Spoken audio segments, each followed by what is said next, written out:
வணக்கம். இது எஃப்னா தமிழ் டிவியின் இலங்கையின் இன்றைய காலை செய்திகள். லஞ்ச ஊழல் விசாரணை ஆணைக்குழுவில் ரணில் முன்னிலையில். சற்று முன்னர் லஞ்ச ஊழல் பற்றிய சார்ந்துகளை புலனாய்வு செய்வதற்கான ஆணைக்குழுவுக்கு முன்னாள் ஜனாதிபதி ரணில் விக்ரமசிங்கே வருகை தந்துள்ளார்.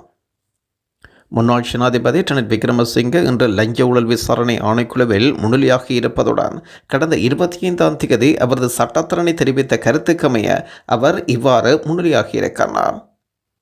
புதிய ஜனநாயக முன்னணி நாடாளுமன்ற உறுப்பினர் சமார சம்பத் தசநாயக்கு எதிராக கொடுக்கப்பட்ட லஞ்ச ஊழல் வழக்கு தொடர்பாக அவர் தெரிவித்த கருத்து குறித்து ஏப்ரல் 17ஆம் தேதி லஞ்ச ஊழல் குற்றச்சாட்டுகளை விசாரணைக்கும் ஆணைக்குழு ரணில் விக்ரமசிங்கவுக்கு முதலில் அழைப்பு விடுத்திருந்த விடயமும் குறிப்பிடத்தக்கது. தனது அனுமதிகளின்றி பெயரை பயன்படுத்துவதாக சந்திரிகா குற்றம் சுமத்தால் அனுமதியின்றி தமது பெயரை தேர்தல் பிரச்சாரத்திற்காக பயன்படுத்துவதாக முன்னாள் ஜனாதிபதி சந்திரிகா பண்டாரநாயக்க குமாரதுங்க அறிவிக்கின்றார். அந்த நகர்ல தேர்தல் தொகுதியில் கதிரை சின்னத்தில் போட்டியிடும் பொதுஜன ஐக்கிய முன்னணி வேட்பாளர் தமது புகைப்படத்தையும் துண்டு பிரசுரங்களில் அனுமதியின்றி பயன்படுத்தியுள்ளார்.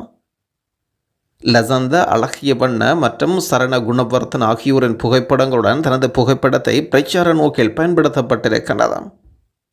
தமது பெயரையோ புகைப்படங்களையோ எந்த ஒரு காரணத்துக்காகவும் பயன்படுத்த வேண்டாம். தனது அதிகாரப்பூர்வ கடித தலைப்பில் இது தொடர்பான கடிதம் ஒன்றை சந்திரிகா வெளியிட்டுள்ளார். இவ்வாறு தனது பெயர் புகைப்படத்தை பயன்படுத்துவதனை உடனடியாக நிறுத்த வேண்டும். இது குறித்து தேர்தல் ஆணைக்குழுவுக்கு கடிதம் ஒன்றை அனுப்பியிருப்பதாகவும் சந்திரிகா பண்டாரநாயக்க குமாரதுங்க அறிவிக்கின்றார். இனப்பரம்பலை மாற்றியமைக்க காத்திருக்கும் ஆளும் தரப்பு. மத்தியிலே ஆளும் தரப்பும் வவுனியா வடக்கு பிரதேசபையின் ஆட்சி அதிகாரம் போகுமாக இருந்தால் இனப்பெரும்பலை மாற்றியமைக்கும் வேலை இலகுவாக நடைமுறைப்படுத்தப்படும். வவுனியா வடக்கில் போருக்கு பின்னர் கடும் வேகத்தில் குடியேற்ற செயற்பாடுகள் நடைபெறுகின்றன. நாட்டில் ஆட்சி செய்யும் ஒரு அமைப்பு இந்த பிரதேசபையை கைப்பற்றுவதாக போட்டியிடுகின்றது. எனவே மத்தியில் ஆளும் தரப்புக்கு இந்த பிரதேசபை ஆட்சி அதிகாரம் போகுமாக இருந்தால் இனப்பெரும்பலை மாற்றியமைக்கும் வேலை இலகுவாக நடைமுறைப்படுத்தப்படும்.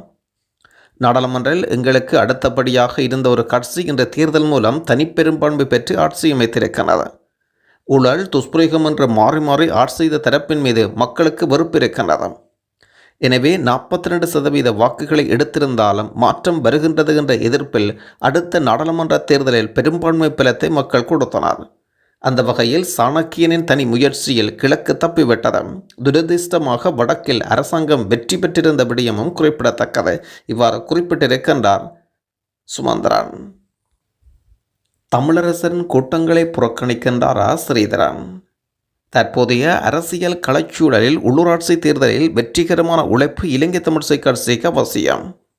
இலங்கை தமிழிசை கட்சியானது இரண்டாக பிளவுபட்டு கடந்த ஜனாதிபதி தேர்தலில் தமிழ் பொது வேட்பாளர் ஒருவராகவும் தென்னிலங்கை தரப்பை ஒரு சாரம் ஆதரித்தனர். இந்த நிலையில் தற்பொழுது கட்சிக்குள் பிளவுகள் வலுத்துள்ளது. தமிழ் மக்களுக்கான பிரச்சினைகளை தீர்ப்பதற்காக முழு ஏற்பாடுகளை அந்த கட்சி செய்துள்ளதாக என்ற கேள்வி இருக்கின்றது. எனினும் தமிழ் மக்களுக்கு வடகிழக்கு இணைந்த அரசியல் தீர்வு ஆகிய கோரிக்கைகள் தமிழ் மக்கள் அரசியல்வாதிகளிடத்தில் முன்வைத்தனர். அரசாங்கத்தின் வருமானம் 346 பில்லியன் ரூபாவாக அதிகரிப்போம். கடந்த ஜனவரி மாதம் அரசாங்கத்தின் வருமானம் 22% அதிகரித்திருக்கிறது. ஜனவரி மாதத்தில் அரசாங்க வருமானம் 346 பில்லியன் ரூபாவாக அதிகரிக்கப்பட்டிருப்பதுடன் இது 2024ஆம் ஆண்டின் இதே கால பகுதியில் 283 பில்லியனாக காணப்பட்டிருந்த விடயமும் குறிப்பிடத்தக்கது. கம்பன்பில குறித்து டெல்வின் சில்வா.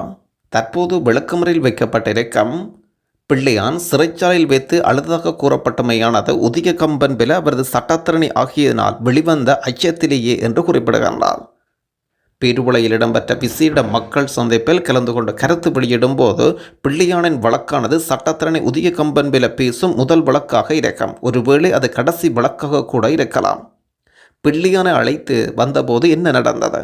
முன்னாள் ஜனாதிபதி ரணில் விக்ரமசிங்கே தனது தொலைபேசியிலிருந்து அழைப்பை மேற்கொண்டு அவரிடம் தொலைபேசியை கொடுக்குமாறு சிறை அதிகாரிகளிடம் கேட்டுக்கொண்டார். நெருங்கிய உறவுகள் சட்டத்தரணிகள் மட்டுமே பிள்ளையானை சந்திக்க முடியும். இவர் நெருங்கிய உறவுகள் அல்ல. அப்படியானால் அடுத்த வாய்ப்பு முறை சட்டத்தரணி என்ற அடிப்படையே. கம்பன்பில ஒரு சட்டத்தரணி என்றாலும் நாமல் ராஜபக்சவை போல் அவர் தனது வாழ்க்கையில் ஒருபோதும் நீதிமன்றத்துக்கு ஒரு வழக்கையும் வாதிடவில்லை. யாரோ ஒருவர் நகைச்சுவையாக சமூக வலைத்தள பக்கத்தில் இடுகையிட்டிருப்பதைக் கண்டேன். பிள்ளையான் ஏன் அழுதார்? அதாவது பிள்ளையானின் சட்டத்தரணை உதிய கம்பன்பில என்பதை அறிந்தவுடனேயே அவர் அழுதார். வழக்கு தோற்கடிக்கப்படும் என்ற பயத்திலேயே அழுதார் என்று பதில் வழங்கியிருக்கின்றார் டில்வின் சில்வா. தீவிர பிரச்சார பணியில் ஈடுபட்டிருக்கும் கிஸ்பொல்லா. குர்நகல் பகுதியில் அமுக வரவேற்பு. நடைபெற இருக்கும் உள்ளூராட்சி மன்ற தேர்தலில் குருநகல் மாவட்டத்தில் ஸ்ரீலங்கா முஸ்லிம் காங்கிரஸ் சார்பாக ஐக்கிய மக்கள் கூட்டணி போட்டியிடும் வேட்பாளர்களை ஆதரிக்கின்றது. ஸ்ரீலங்கா முஸ்லிம் காங்கிரஸ் பிரதி தலைவரும் பாராளுமன்ற உறுப்பினருமான கிஸ்புல்லா கலந்து கொண்டார். சமகால அரசியல் நிலைப்பாடு தொடர்பாகவும் முஸ்லிம் பிரதித்துவத்தை பாதுகாக்க வேண்டியதன் முக்கியத்துவத்தையும் மக்களுக்கு தெளிவூட்டலை வழங்கினார். இலங்கை வருகின்றது ஐரோப்பிய குழு. GSP+ வர்த்தக விருப்பு தேர்வுகளை வழங்குவது தொடர்பான நிபந்தனைகளை நிறைவேற்றுவது குறித்து முன்னேற்றத்தை மதிப்பிடுவதற்காக ஐரோப்பிய ஒன்றிய குழு இன்று வருகை என்றும் மே மாதம் 7ஆம் தேதி வரை இலங்கையில் தங்கியிருப்பார்கள் என்றும் அறிய முடிகின்றது. GS+ வரிச்சலிருந்து பயனடையும் 8 குறைந்த நடுத்தர வருமான நாடுகளில் இலங்கையும் ஒன்றாம். இந்த நிலையான வளர்ச்சி நல்லாட்சிக்கான ஒரு சிறப்பு ஊக்க ஏற்பாடாகும். இது மனித உரிமைகள், தொழிலாளர் உரிமைகள், சுற்றுச்சூழல் பாதுகாப்பு, காலநிலை மாற்றம், நல்லாட்சி தொடர்பான 27 சர்வதேச மாநாடுகளை அங்கீகரித்த பாதிக்கக்கூடிய வளரும் நாடுகள் திறந்திருக்கும். இந்த 27 மாநாடுகளில் பயனுள்ள செயல்படுத்தல் 2 ஆண்டுகளுக்கு ஒரு முறை பணிகள் அறிக்கை மூலம் கண்காணிக்கப்படுகின்றன. ஐரோப்பிய ஒன்றியம் 450 மில்லியன் மக்கள் தொகை கொண்ட 227 உறுப்பு நாடுகளில் ஒன்று.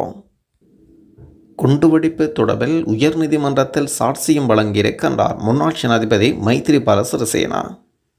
2008ஆம் ஆண்டு பொரஸ்கமுவ பகுதியில் நடந்த தற்கொலை குண்டுவெடிப்பு தாக்குதல் தொடர்பான வழக்கில் சாட்சியாக பெயரிடப்பட்ட முன்னாள் ஜனாதிபதி மைத்திரிபால சிறிசேனா கொழும்பு உயர்நீதிமன்றத்தில் சாட்சியம் வழங்கியிருக்கின்றார். 2008ஆம் ஆண்டு அக்டோபர் 10ஆம் தேதி பொரஸ்கமுவ பகுதியில் அப்போதைய விவசாய அமைச்சர் மைத்திரிபால சிறிசேனாவை தற்கொலை குண்டுவெடிப்பு தாக்குதலுக்கு உதவியதாக 2 பிரதிவாதிகளும் எதிராக சட்டமா அதிபரினால் கொடுக்கப்பட்ட வழக்கு இன்று கொழும்பு உயர்நீதிமன்றத்தில் எடுக்கப்பட்டிருந்தது. அந்த நேரத்தில் முன்னாள் ஜனாதிபதி மைத்திரிபால சிறிசேனா நீதிமன்றத்தில் சாட்சியாக ஆஜராகியிருந்தார். வழக்கில் முதற் சாட்சியாக பெயரிடப்பட்ட முன்னாள் ஜனாதிபதி மைத்திரிபால சிறிசேனா சாட்சியத்தை பதிவு செய்த பின்னர் அவரை விடுவிக்க நீதிமன்றம் உத்தரவு வழங்கியிருக்கின்றது. தமிழினத்துக்கான முக்கிய தேர்தலாக இந்த தேர்தல் இருக்கின்றது. யாழ் தமிழ் மக்களுக்கான மான பிரச்சினையாக இந்த தேர்தலை பார்க்கின்றேன் என்று பாராளுமன்ற உறுப்பினர் சாணக்கியன் அறிவிக்கின்றார். தமிழினத்துக்கு முக்கியமான தேர்தலாக இந்த தேர்தல் இருக்கப் போவதாகவும் யாழ்ப்பாண தமிழ் மக்களுக்கு மான பிரச்சினையாகவும் இந்த தேர்தலை பார்க்கின்றேன் என்று யாழ் தமிழ் மக்கள் என்றால் கல்விக்கு பெயர் போனவர்கள். தற்போதைய உயர்தர பரீட்சை முடிவுகள் கூட அதனை வெளிக்காட்டுகின்றன. கடந்த பாராளுமன்ற தேர்தல் முடிவுகள் உலகம் முழுவதும் கேள்வியை எழுப்பியிருக்கின்றன. இதனை நிவர் செய்யும் சந்தர்ப்பம் கிடைத்திருக்கிறது. அந்த மாற்றத்தை காட்ட தமிழிசை கட்சிக்கு வாக்களிக்க வேண்டும். வேறு கட்சிகளுக்கு வாக்களிக்கப்படும் வாக்குகள் வீணாக போகக்கூடும். ஏனைய தமிழ் கட்சிகள் நாங்கள் விமர்சிக்க விரும்பவில்லை. ஆனால் ஏனைய தமிழ் கட்சிகள் எங்களை விமர்சிக்கின்றார்கள். நாங்கள் கட்சியின் கட்டளைகளை மீறி எங்களை விமர்சிக்கும் கட்சிகளை நாங்கள் விமர்சிக்க வேண்டி வரும். எனவே யாழ்ப்பாணத்திலிருந்து எச்சரிக்கையாக கூறுகின்றேன், உங்கள் கட்சி கொள்கையை சொல்லி வாக்கு கேளுங்கள். நோர்டிகோ அதிசொகுசு பயணிகள் கப்பல் கொழும்பு துறைமுகத்தை வந்தடைந்தது. நோர்டிகோ அதிக சொகுசு பயணிகள் கப்பல் இன்று காலை கொழும்பு துறைமுகத்தை வந்தடைந்தது. தாய்லாந்திலிருந்து 614 சுற்றுலா பயணிகள் 397 பணியாளர்களுடன் இந்த கப்பல் வருகை தந்திருக்கிறது. குறித்த கப்பல் அம்பாந்தோட்டை துறைமுகத்தை வந்தடைந்த பின்னர் கொழும்பு துறைமுகத்தையும் வந்தடையும். இந்த கப்பல் செவ்வாய்க்கிழமை பிற்பகல் இந்தியாவுக்கு புறப்படும் என்றும் எதிர்பார்க்கப்படுகிறது. இந்தியா, ஆஸ்திரேலியா மற்றும் கனடா ஆகிய நாடுகளைச் சேர்ந்த பயணிகள் கப்பலில் பயணித்து கொண்டிருக்கின்றனர். முன்னாள் ஜனாதிபதிகளுக்கான சலுகை காலம். முன்னாள் ஜனாதிபதிகளின் பயன்பாட்டுக்காக வழங்கப்பட்டுள்ள 2 வாகனங்களுக்கு மேலதிகமாக வழங்கப்பட்டுள்ள அரசாங்க வாகனங்கள் திரும்பித் தருவதற்கு ஜனாதிபதி செயலகம் சலுகை காலத்தை வழங்கியுள்ளனர். முன்னாள் ஜனாதிபதிகளுக்கு முன்னர் ஜனாதிபதி செயலகத்தினால் தலா 3 வாகனங்கள் வழங்கப்பட்டன. எனினும் முன்னாள் ஜனாதிபதி ஒருவர் 2 அரசாங்க வாகனங்களை மட்டும் பயன்படுத்த முடியும். அரசாங்கத்தின் முடிவை தொடர்ந்து மீதமுள்ள வாகனத்தை திருப்பித் தருமாறு ஜனாதிபதி செயலகம் வேண்டுகோள். அதன் அடிப்படையில் ஜனாதிபதி செயலகத்தின் வாகனங்களை இதுவரை ஒப்படைக்காதவர்கள் சலுகை காலம் வழங்க ஜனாதிபதி செயலகம் நடவடிக்கை. ஒரு அமைச்சரவை அமைச்சருக்கு வழங்கப்படும் சலுகைகள் முன்னாள் ஜனாதிபதிகளுக்கும் வழங்கப்படுகின்றன.